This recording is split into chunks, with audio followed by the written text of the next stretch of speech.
morning, everyone. Welcome to tonight's Writers Workshop. Our session tonight is Finishing Your Story. I'm very happy to welcome local author Julian Parrott, who will help us put the finishing touches on our stories. Julian, thank you for being here. Floor is yours. Oh, thank you very much. Well, good evening. Welcome, and thank you for being here. As Slim said, my name is Julian Parrott, and I guess I am a local author. You can maybe tell from the accent, I'm not originally from around these parts. I'm from Wisconsin. But I've lived in town, actually, from the UK. I came over as an exchange student, and as you do as exchange students, you meet your spouse, and I have been here ever since. So I was talking earlier with Jack, and one of Jack's questions was kind of how long, in a way, has it taken me to write a novel? And I say it's been about 30 years from when I first kind of put pen to paper to actually completing a novel. I'm not a writing instructor or a writing teacher at all. I actually work for the University of Illinois as an administrator. But I was sort of driven to kind of write a novel because of my love of novels. I grew up sort of fascinated and inspired by spy thrillers, detective fiction, and eventually thought, you know what, there's some novels out there that I feel like I could never approach the depth of plotting or the whodunit part of it, but there are novels out there that I think I have a better story than, and perhaps I could write a little bit more fluidly than this person. So I do have some slides. Do I control my slides? Oh, all right, thank you. All right there. Hello again, Julian Parrott. My email if anybody wants to contact me. So my story is, so I started countless novels, probably 4 or 5 novels, got really far into them, in depth, great characters, exciting plots, lovely romance, wonderful whodunits, and they would have all surely been New York Times bestsellers. Movies galore. I would be driving Aston Martins, houses around the world, but I could never finish them. And so I'd work on them, I'd put them away, and always promise myself I would come back, dust off the manuscript, start again.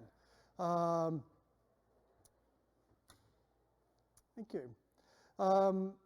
So then I was actually on vacation, and very oddly found an odd source of inspiration.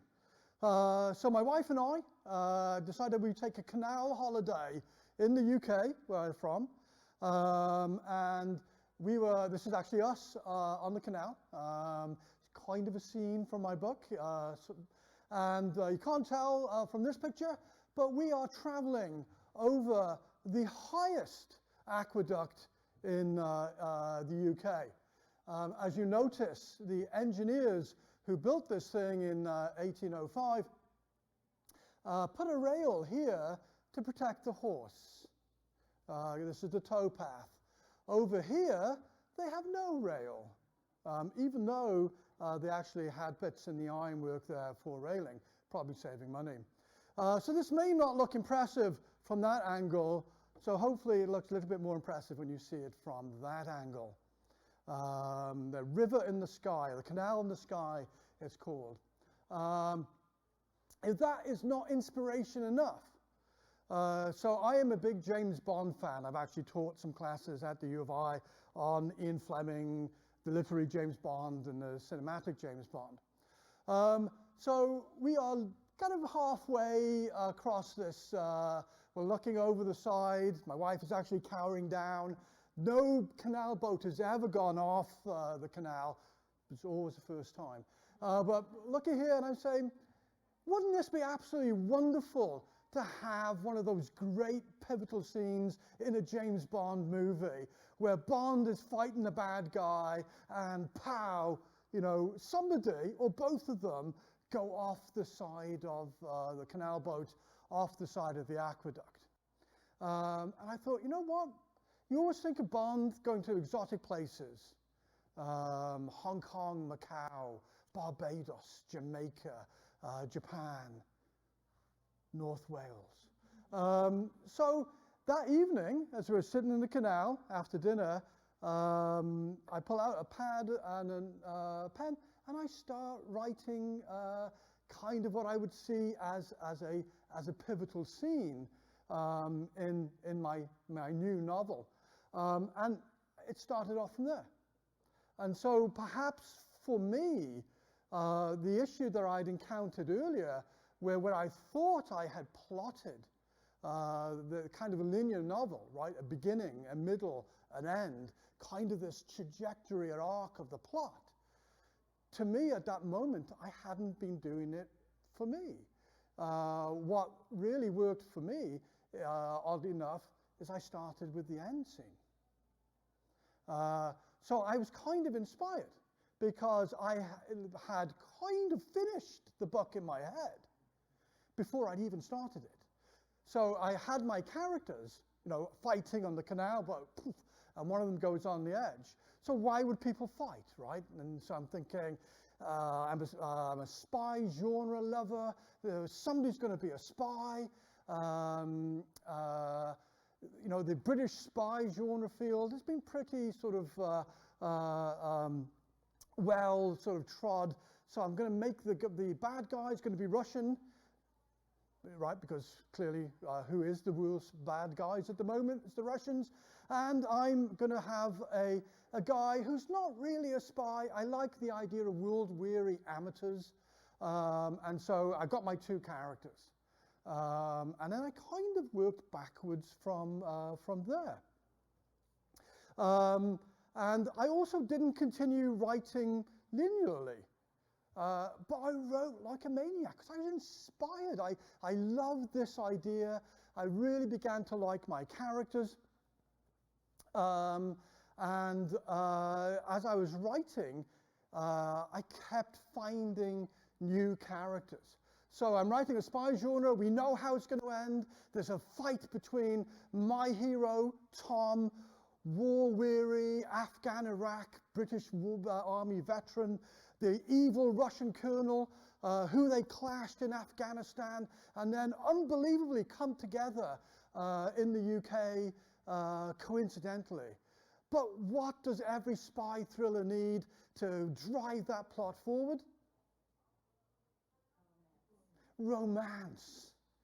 So one of the novels I had started years back was, I'm not sure I can admit this even in front of my wife, that I love Hallmark Christmas movies. Okay, all right. I apologize for that, but I'm a sucker for romance, although I didn't realize quite how much a sucker for romance I am or was.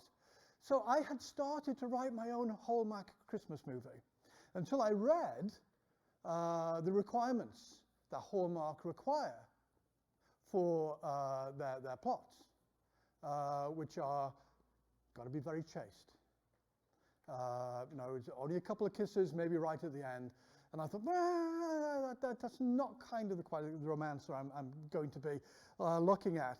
So I create this character that I had in mind for a Hallmark Christmas movie.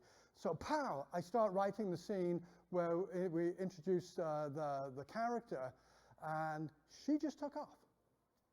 And I kept thinking, oh my gosh, this character needs to do this, and this character needs to do that. Again, I was not writing linearly. I kept thinking about plot points, and I would write them. And then I would work forward and back between knowing how the story was going to end and then thinking, how can the story begin? how do I begin fleshing out some of the plot points? Why is the Russian colonel mad, keen on revenge? How do I get all the main characters together? So for me, that really worked in my story. And I found this, after all my other attempts, so much easier for me to write. And if you will allow me to, in my head, this is how the book, the plot was initially going to end. So just to set the scene, we got our Russian and our two hero characters, Tom and Nia. Nia is an actress. They've just had this incredibly exciting chase on the canal, two canal boats chasing each other, top speed at 4 miles an hour. So you can see how exciting that is. And then Tom is chasing the Russian. He goes to the wrong boat, so he's running back to his boat. And the Russian has Tom's girlfriend, Nia, on their boat. Major price has cost me everything, Kamenev said to Nia. He looked over his left shoulder at her with a smile that sickened her. I'd be too generous to give him a quick death. This man caused this. He's scarred. Kamenev waved a heavy pistol in front of his face.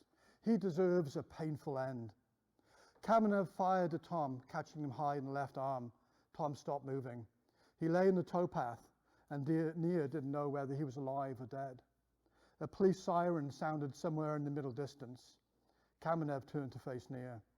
Ah, well, my dear, unfortunately, events conspire to prematurely bring my bit of fun to an end. He smiled. Him first, you second, okay? Kamenev swung around to face Tom, now some distance back the towpath, just as the drifting periwinkle, the canal boat, banged heavily into the canal's iron side. The boat shuddered, and the Russian wobbled off balance and lowered his gun. Nia's paralysis of fear finally broke. Instinctually, she screamed and punched out at Kamenev, catching him heavily in the throat. He gagged and reached for his neck with both hands. In a move practiced hundreds of times in her cardio boxing class, Nia shifted her weight and kicked him in the groin. Kamenev doubled over, stumbled, stepped backwards on the stern deck's low gunwale, and tripped off the boat, off the aqueduct, and into thin air. The valley floor lay calm and quiet 120 feet below. The annoyed crows settled back onto their perches, even as the sirens grew louder and closer. So that was my inspiration, and that was how I imagined the novel would end.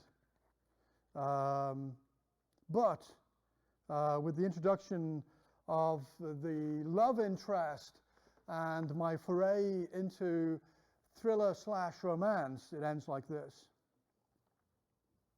So they break up after this, and then they get back together, of course.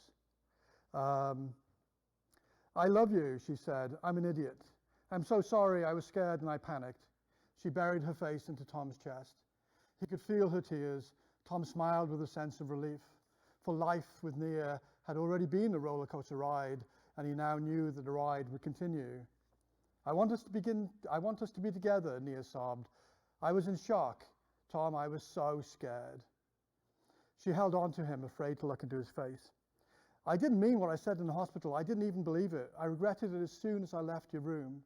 And you were so hurt and lying on that bed, all bandaged. I was such a bitch to you, a really stupid bitch. Tom gently moved her chin up, and they locked eyes. Without you, I'm broken, Nia said. I love you, Tom. I know that I'm not easy to be with, and I understand this, but I want us to be together. I want to be with you more than anything. That's what I want too. That's exactly what I always wanted since sitting next to you on a plane, Tom said. Nia hugged him again, beaming. She broke the embrace to retrieve her bag. Look, she said, holding up a bag and packing lightly. Goes back to some kind of jokes earlier in the novel. It's probably just full of knickers, Tom said. Nia laughed and held Tom's right hand as they turned and walked back to the periwinkle. How long are you planning on staying? Tom asked, a little worried about the size of the small bag. Nia appeared to think for a moment. If you have me forever, I have a much larger suitcase in the car. So that's how I ended my novel, where I went from what I considered, I thought was going to be kind of a classic spy thriller genre with sort of the good guy triumphing over the evil guy in some kind of climactic battle, to one that I feel is much more in the romance genre than I had intended.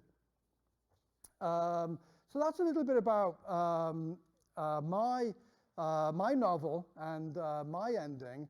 But let me quickly run around the room and get a sense of who you are and what are you writing. What's your name? Alexandria. Alexandria. Thank you for being here tonight. What are you writing? What are you thinking about writing?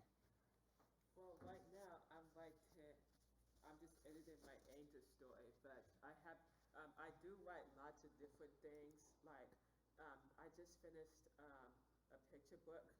I also have some other works in progress, like a comic book and a young adult novel and a male grade novel, and they're all like different genres, like from mystery to horror, sci-fi, action, adventure, fantasy, romance, coming of age.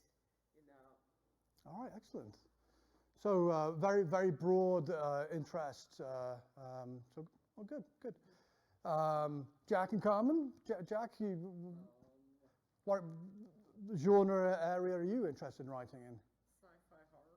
Sci-fi horror. I've been working on a book for now 2 years called The Mysterious Ocean, and it's about an orphan who has to travel across the sea to find his long-lost aunt under sea monsters, and it's the 2070s. Excellent. And how old are you, Jack? 14. 14. So good for you.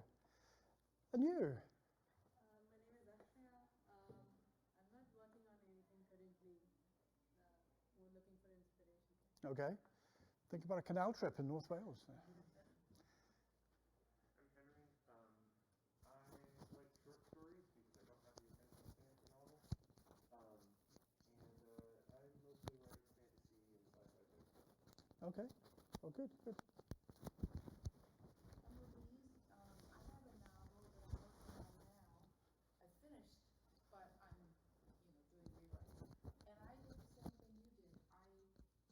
I was doing NaNoWriMo, so I was compelled to turn in so many words every day.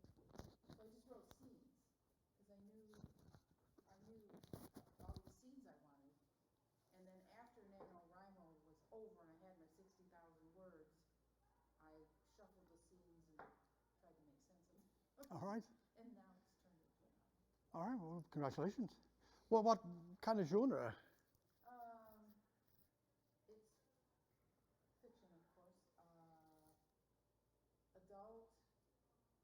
It's about a young man with PTSD from a childhood incident, and then he goes to Vietnam. It takes place in the 60s and 70s, and comes back with serious injuries and worse PTSD, and he has to deal with all that. I'm Lavina, and I just finished a short story for the Champaign Library Contest, and it takes place it's a story about the pandemic and divisions in our country, and so it's a character versus environment kind of story.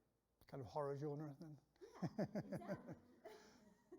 And I think short stories, when I read them, I always think, in a way, the ending it needs to be more crafted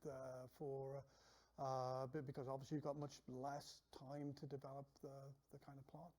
Yeah, I decided to leave it open-ended, but I have really no instruction in writing stories. I just wrote from instinct, so I'm really curious about how people actually do this intentionally. All right. I'm Doug, and ever since college, I've given attention to other people's writing, mostly, especially in the fiction genre, and the last 30, 20 years, I've written mostly nonfiction, and yet, when I came to Champaign-Urbana 35 years ago, I was more serious about writing fiction, but I just got buried, under my new life. I came here for a career change. So, yeah, but now I try to write from, well, life itself, experiences that I've had, or I've talked to other people who had the experiences, and then also things that agitate me because of the paradox or the irrationality of them. And so I try to invent ways to communicate those to the reader. And mostly plot driven. I'm not a character builder, Okay. at least at this point. But I admire your achievement of eventually writing that first novel. Oh, thank you. It took a long time. Took a long time. I'm Deborah McMillan, and I write nonfiction, so that's a little different than what I could learn from these classes. And what I'm interested in is horticultural subjects. I like the history of gardens, the history of people in the gardens, the history of plants, Oh. their names. I write articles for a horticultural journal over in Windermere in the Lake District. I belong to Lakeland Horticultural Society there, and they put out a beautiful journal twice a year. So I've been writing for them since 2011, I guess, off and on. And I'm a master gardener in Champaign, and I write for their stories for their newsletter. And I just completed part 1 on John Muir and one of his trees called the monkey puzzle tree that he loved, and went to South America to see when he was 73 years old. So that's kind of my background, and I've been trying to learn to be more creative to make the stories more interesting, and just instead of saying this plant does that, make a story out of that tree or out of that person. Well, thank you. My name's Melissa. I have 3 young children, and I'm kind of interested in writing children's stories for them. I'm interested in fantasy, finding ways to kind of like connect with nature kind of in writing, and portraying things that are really good and beautiful in the world, and I don't know. And I'm also kind of interested in like other elements of it that would maybe lend itself more to like young adult fiction, which is like exploring like spirituality or like healing from childhood trauma, and how to like represent this in kind of symbolic forms. And I don't know. I don't want to talk too much. Thought I would add that because it's interesting, but yeah. My name's Beth, and full disclosure here, when I write, I'm a little bit jealous of Julian because he can write like anywhere, like there's noise going on, and he's just, especially with this particular novel, he was just like driven, just write, and he can produce so much. And I need like the temperature to be right and be really quiet, and atmospheric pressure might also influence. So I'm not as productive as I would like to be, but I hope to improve. But I think when I find myself writing, often it becomes kind of women's lit. I'm hoping that like not just too breezy, but with some substance, but with some of the things that women are dealing with throughout their lives. And that's I had to finish a novel, but I think I want to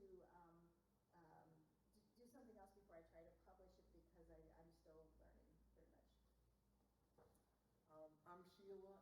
I too am a James Bond fan. Well, I tell you, I break my neck to get to the movie, although the last one was horrible. I hope I'm not doing it for anybody. Anyway, it wasn't because he died. So. How can you kill James Bond? It just doesn't work. So I have written a murder mystery.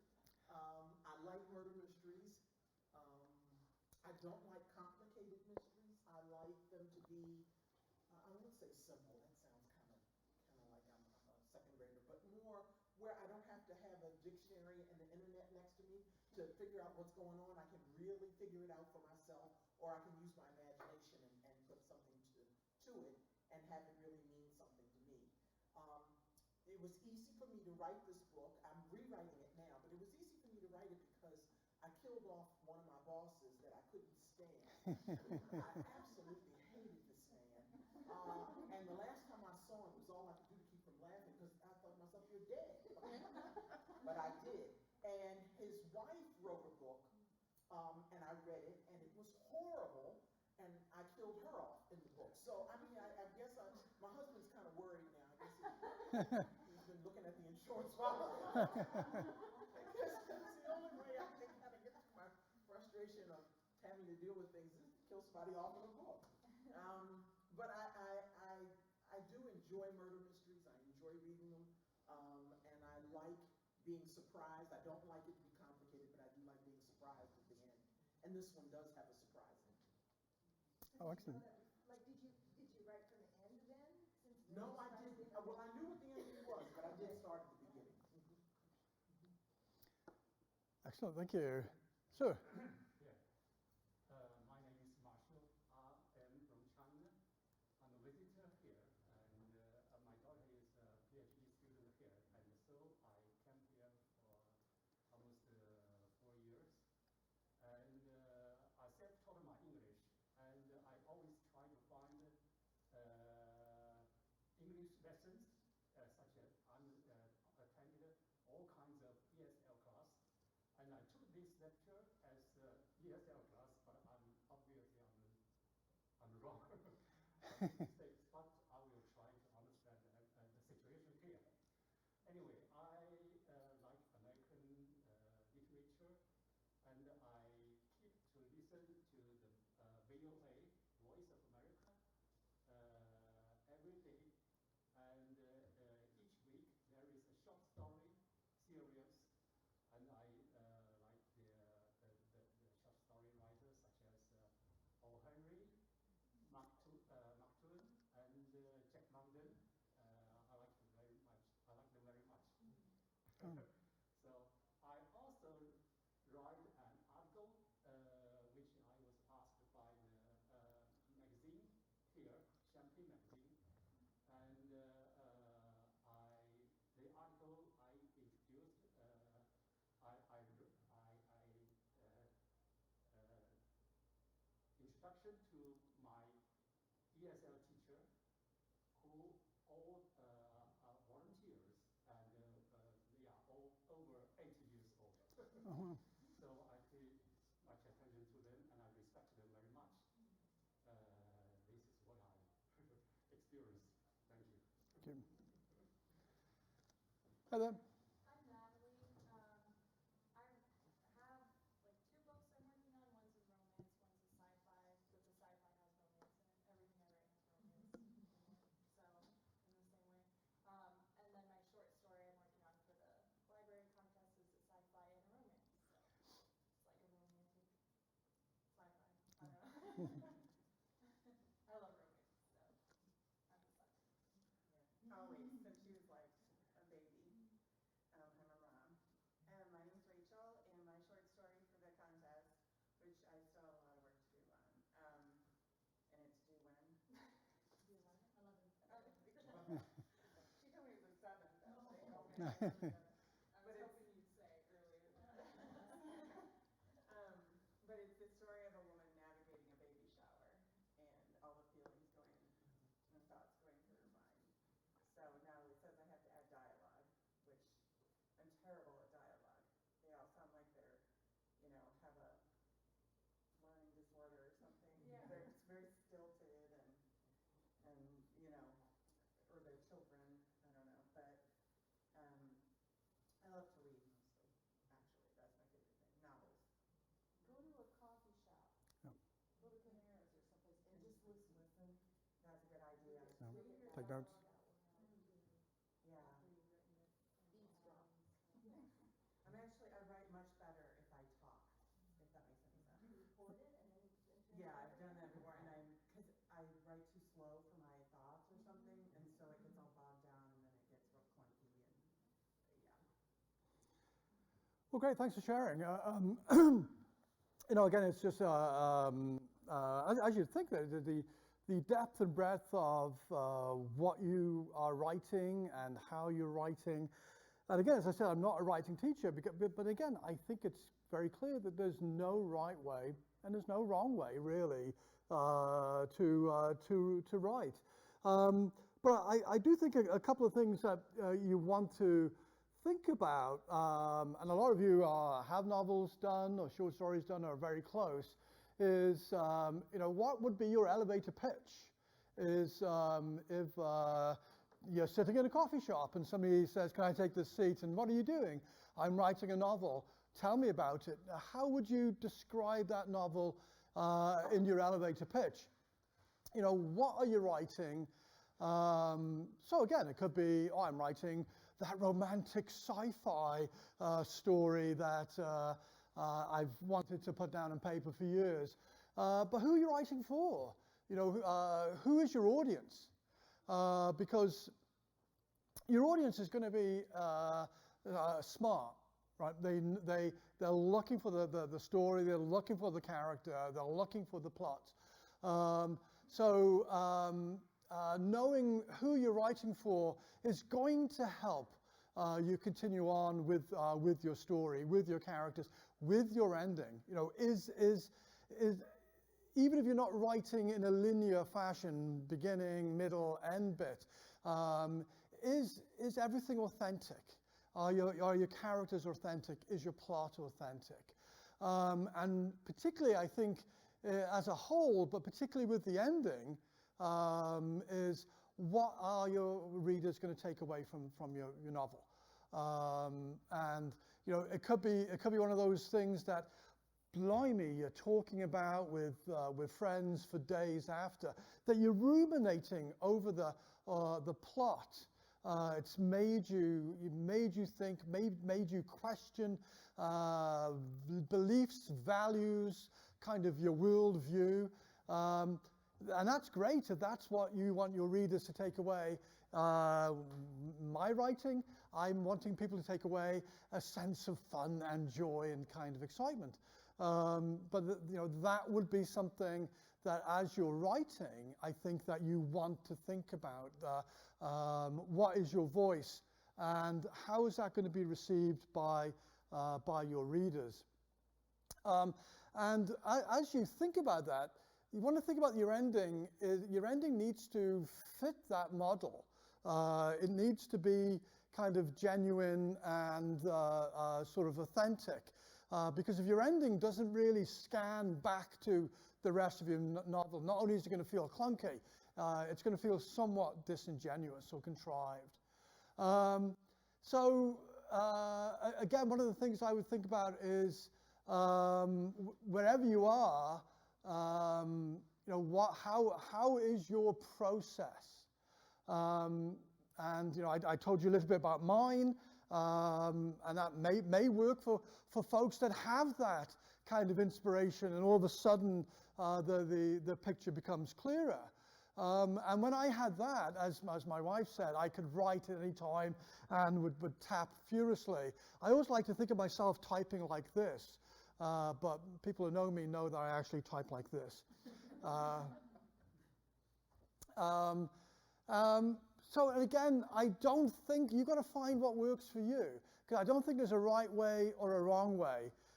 Because Carmen, how do you make a peanut butter and jelly sandwich? 2 pieces of bread. 2 pieces of bread? Put the peanut butter on, and then the jelly. Okay, which side? Well, I usually put peanut butter on the left side. Okay. Jelly on the right. All right. And then you smash it together. Smash it together. Okay. How do you put peanut butter on your piece of bread? Oh, you spread it. With what? A knife. A knife? Anybody a spoon spreader? I have been before. Okay. Yeah. Okay. Anybody likes jelly on the left side? And peanut butter on the... What kind of peanut butter do you use? Who likes crunchy? Who likes the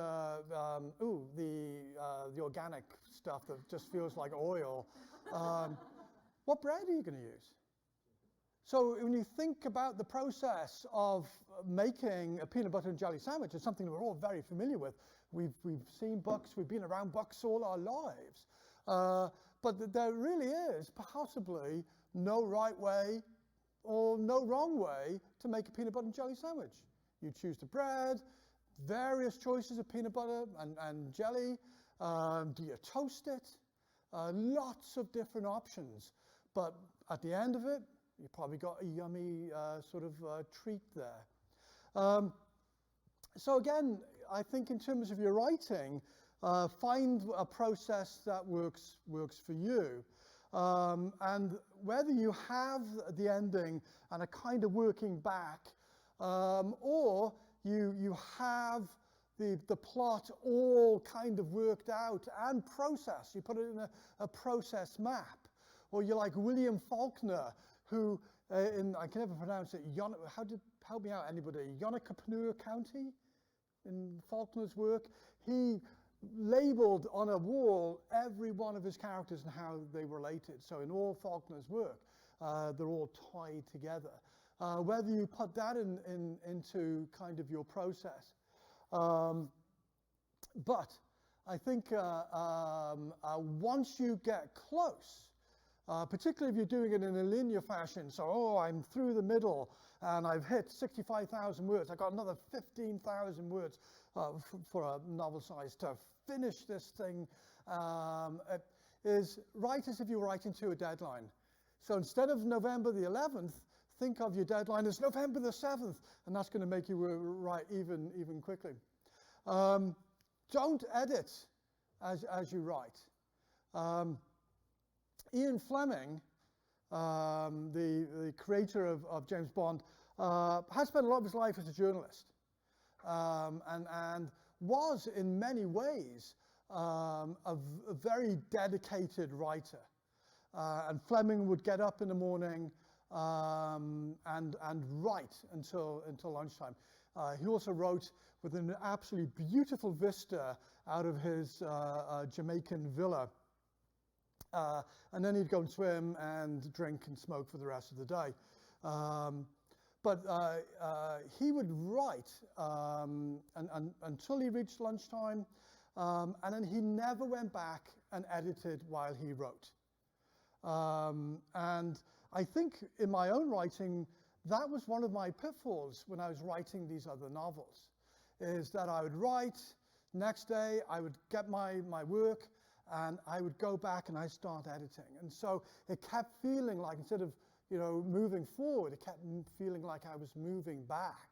And the end kept getting pushed further and further away.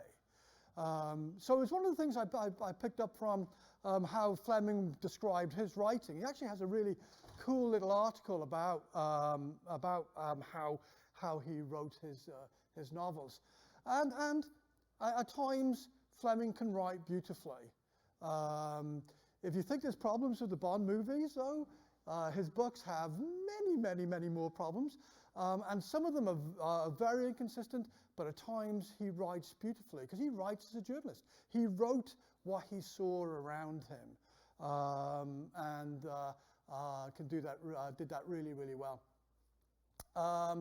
So obviously, when you get close, a lot of people are talking about genres. You kind of got a sense of who you're writing for in your audience. Some of you may have kind of message plots, with some significant kind of takeaways. So again, you want to think about how is my ending going to leave that audience? What are the takeaways that my writing is going to try to convey? And even if you don't know what your ending is right now, you can certainly think about what kind of message do I want. You can think about the plot. I think you said that you've got like a surprise ending. And that could happen organically, or you could have planned it. I think you said yours was kind of organic. So again, thinking about that.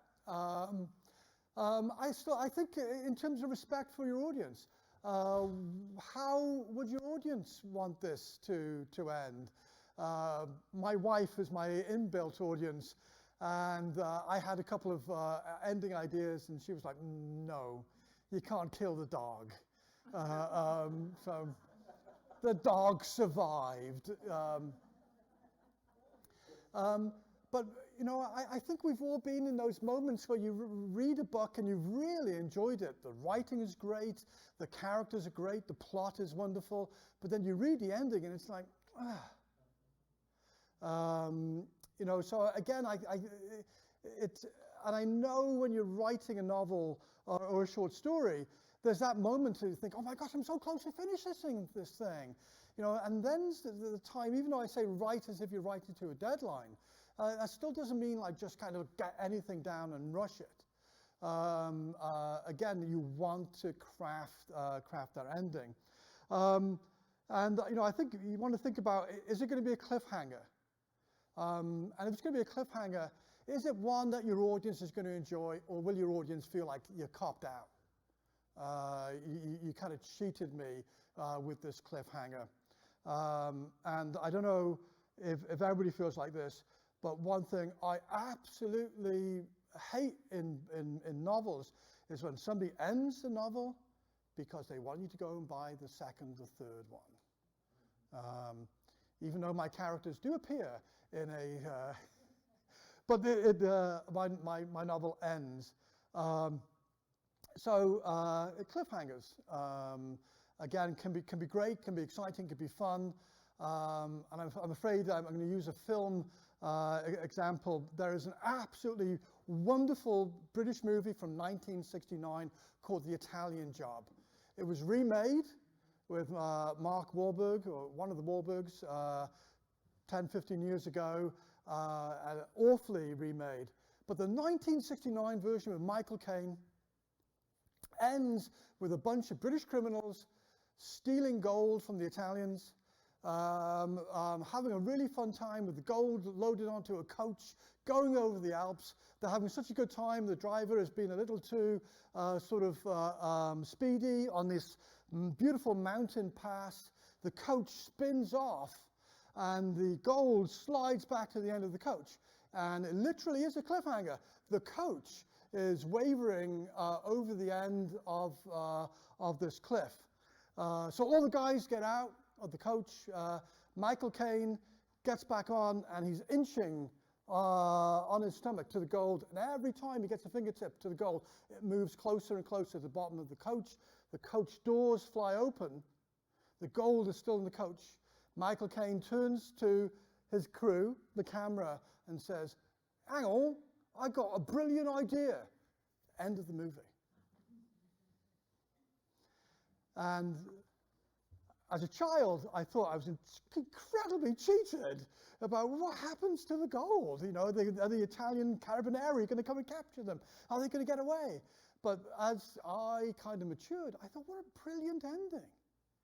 And you don't feel cheated with that. Ambiguous endings. It's great. It's one of those things, again, that it's wonderful for an audience to take your book away and think, wow, how did that end? You know, are they going to do this? Are they going to do that? But is it going to be frustrating? And again, I'm going to use a movie example. Forgot the name of the movie. Beth, help me out. The Olivia Colman, the daughter. Oh, The Lost Daughter. Is she dying? Is she dead? Does she survive? What the hell happened at the end of the movie? So again, I think if you're having these ambiguous endings, make them kind of clear ambiguous endings, because again, I think it's that sense of what is your audience looking for, and are you kind of respecting your audience that way? And for goodness sake, everyone too, that the kind of cop-out ending is to be avoided. Always try to, I think, go back and make it sort of authentic to your story. So when you think about your ending, is it consistent with your plot? Or has it come out of, you know, entirely left field? You know, my sci-fi romance story all of a sudden cowboys come over the hill for the first time and take people away. You know, it's not going to be consistent with the rest of your plot or your theme or your characters. So make it believable and authentic, no matter how much your ending is, if it's ambiguous, if it's exactly how you plotted it. Again, because you want to leave your readers caring about what happens to the characters that they have begun to develop parasocial relationships with. So in a way, if you are not respecting your readers, maybe you're not respecting your characters either. So do, again, I think, put some time and attention into that. And I said in my own story, my characters kind of took over for me. They drove my plot because I all of a sudden I thought they were kind of fully realized characters, and they had lives of their own. And I still sometimes catch myself thinking, what would Tom and Nia be doing at this time? Or you know, what would they be looking forward to read in the library? What would Nia buy in the library cafe? Something fancy and really expensive. So, you know, I think, of course, they're my characters, but that would be a sense of what I'd want my readers to take away from how I ended my novel. And I wanted to kind of ended it romantically, but also somewhat humorously, because the characters had a kind of light and humorous relationship. And of course, I also wanted to play on themes that I had already developed in the novel. That she always overpacked for trips, that she always wore matching expensive underwear, because at one time I read that's what wealthy actresses do. And so you see the jokes there that, again, I thought that made the characters authentic and made the readers care about them so much that even though they felt that this would be the conclusion of this book, that maybe you would be thinking about what they would be doing with their lives beyond this story. But as you finish, you're going to move into, I think, one of the hardest parts of your writing process, which is the editing. And I think you want to go into this with kind of eyes wide open, because it's a difficult process. Because you have crafted something that you really love. You spend months, maybe years, developing intricate plots. You've created characters. You've given birth to these characters. You've thought with yourself over words and sentences. You've sort of rolled terms around in your mouth and thought, yes, I love that. I'm going to put it down there. You have not resorted to dictionaries and thesaurus, because you know that your readers do not want to have to go and look a word up in a dictionary as they're reading your novel or short story. And there's going to come a time where some of that stuff that you've sweated over, you're going to have to go put a line through it. Or that wonderful contrived joke that you've spent 3 pages crafting, and you're reading it and it says, you know what, it doesn't work. My character wouldn't really say that. My character wouldn't do that. My character's not going to go and kill the dog. And it's a different process than writing. So, and again, I think that's one of the, another reason why I would recommend not writing and editing at the same time. You know, unless you're going back to the last paragraph and think, okay, go back to the last paragraph. Oh, all right, now I'm energized for today's writing. The first thing to do is read it. Is read your work, but read your work now with that kind of ear and that voice as you would bring to any work that you read. kind of try to disassociate yourself from it. It's no longer mine. I'm reading it as my audience would read this. And you may find clunky sentences, you may find clunky characters that way. Questions, obviously, if you have a reliable narrator, do they come across as reliable?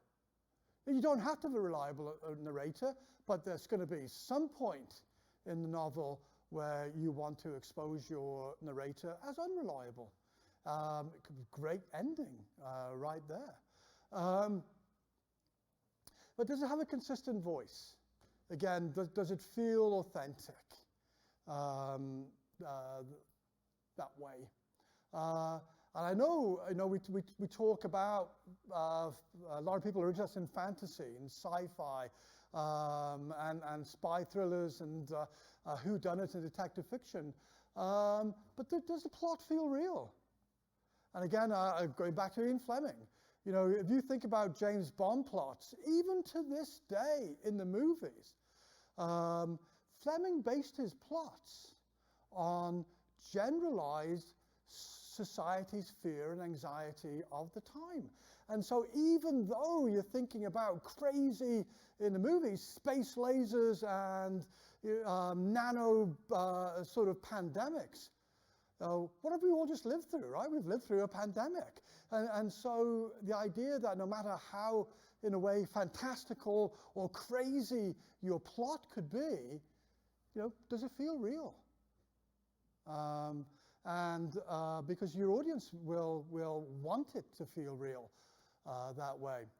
And then again, think again, who is your audience? Do you know who you're writing for?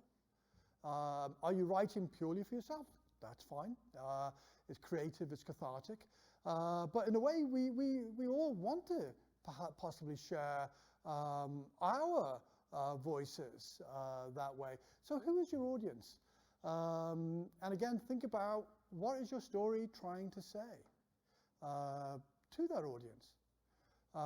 And so those are some of the things that you want to keep in mind while you're editing. I think somebody said it earlier too, is when you're editing, read aloud.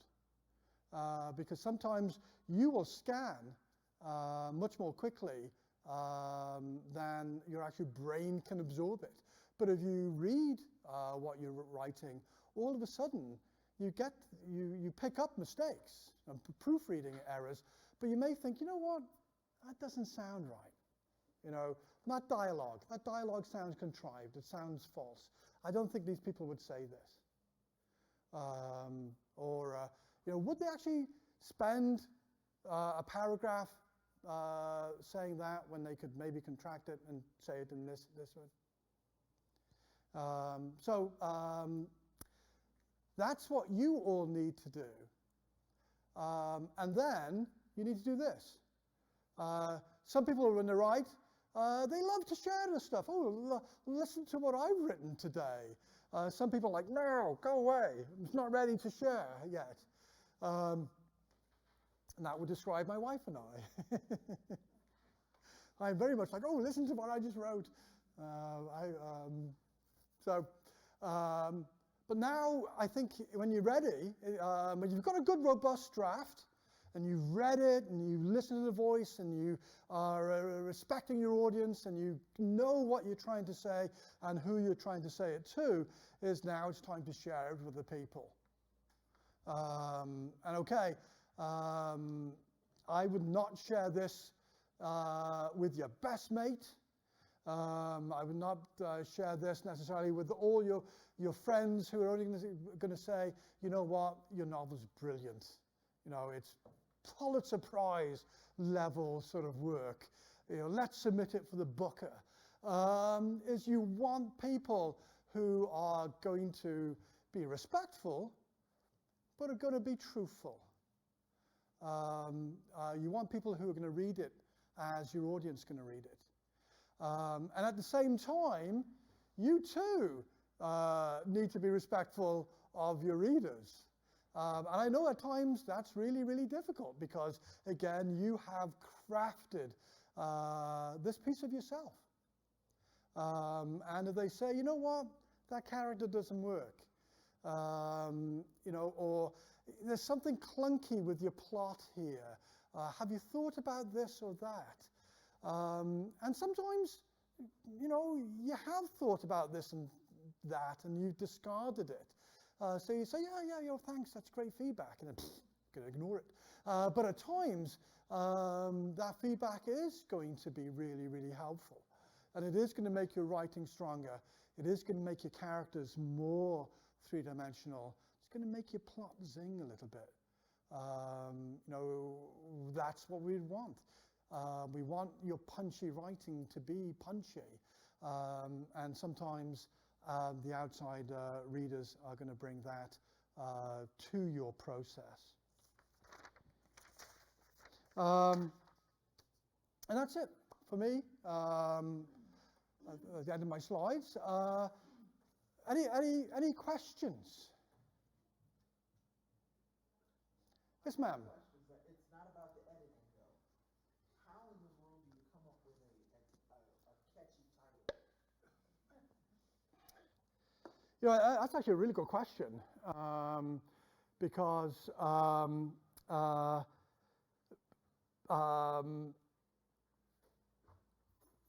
it's one you kind of labor over. Why don't you come up with fit for purpose? You know, I guess really that's part of that's probably the last thing I did, it was at the point where I certainly had robust drafts, and people were asking me, because I had began to send it out to agents and publishers, and people were saying, what's your title going to be? Because I didn't really have an idea. But then I thought about it, and I thought about my characters, and again they're both in their mid-40s. They're kind of world weary. They feel like they've both lost. Here's the romantic part of it: that they both had lost their chances of love, and then they find it in their early middle age, the former soldier Tom, was also able to kind of engage with these Russian bad guys. And I thought fit for purpose had a double meaning for me. It meant that, in a way, Tom was still kind of fit for purpose to sort of protect national security. But both Tom and Nia were still fit for purpose for love. So that's the genesis of the title. But what I did, and I know, I kind of wrote for a British audience in mind, and the fit for purpose is a phrase used much more heavily in the UK than it is here. But I still had the opportunity that I went back into the book, and I actually added the term fit for purpose a couple of times in the story itself. Do you have any, I don't know, any suggestions for when you get bogged down from writing? Like writer's block, basically. Yeah, you know, that's a good question. You know, it'd probably be too easy to say just try to go and write something different. But I actually think a suggestion that somebody made about the dialogue is, I know it's kind of a bit sneaky, but if you're overhearing people having conversations, maybe write that. The other thing I would say, and again, this is always, I think, in the writing genre, is always read. You know, read people that you love in your genre. Expand. You know, find other readers. Or there's writing exercises. And I'm going to go back to Ian Fleming, because you know, Ian Fleming got really kind of tired of writing Bond novels. And it's pretty clear at times that Fleming went back to his journalistic writing experience. And what I think the best writing Fleming ever did was in the book, the novel Goldfinger. Bond is driving for Europe.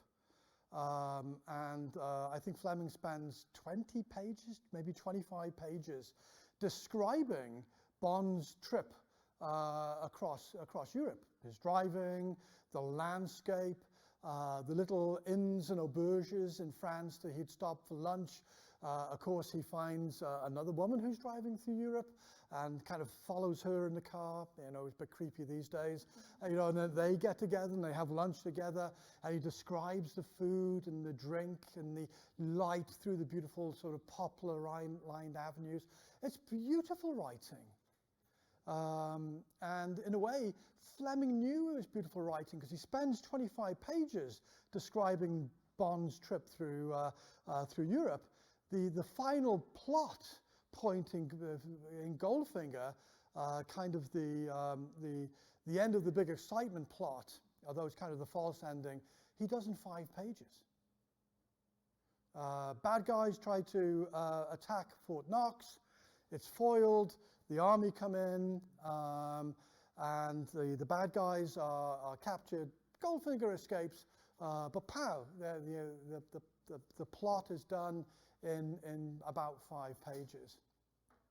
So, you know, again, there's probably really good writing prompts to look at, but I think kind of naturalistically, take a walk, write about what you saw. Go to Allerton, you know, write about the sun glinting off the glaze and the food dogs. But again, just keep that kind of writing muscle sort of exercised. So you talked a lot about don't edit while you write. How do you, because a novel's very long, so how do you not like reread anything that you've written, or maybe you reread it, but then you get an idea, how do you not edit that? Because you might forget it. Yeah, you know, like all rules are meant to be broken. So again, the peanut butter and jelly, you know. So you're not saying, so you don't wait until the whole novel is finished before you edit. You maybe do big chunks. You know, I would, because the way I wrote this novel, when I would come up with plots, points, and scenes, because I would hear things, I would see things, and I thought, oh my gosh, that would make a great scene. And then I'd go home and I'd write the scene completely not connected to any other scene. And so, you know, that would then change, the plot trajectory. So then I would have to go back and meld everything in together. But the kind of editing where you sit down and you're looking for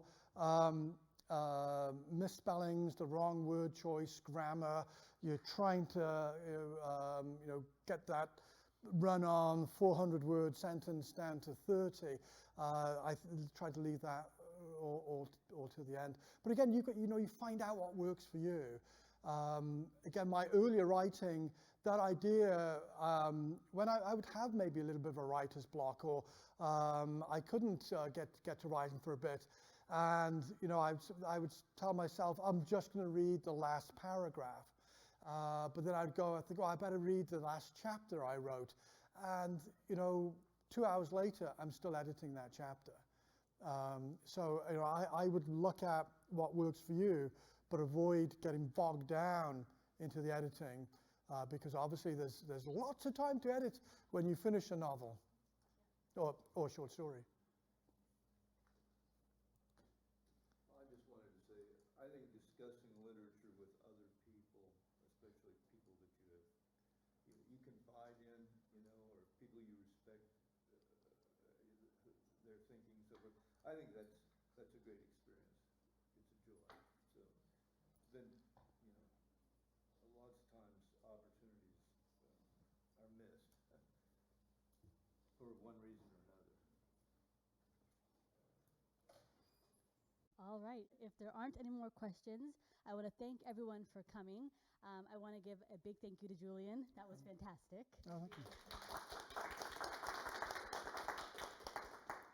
I want to give a few reminders. Of course, we talked about the contest. The deadline is Friday, November 11th at 6 p.m. And if you want information about the prizes and story guidelines, you can visit champaign.org/writers. And there's prize information and guidelines for your story. And the next time we'll see everyone will be at the award ceremony on November 30th. So hope to see you there. Thank you for coming. Thank you. Thank you.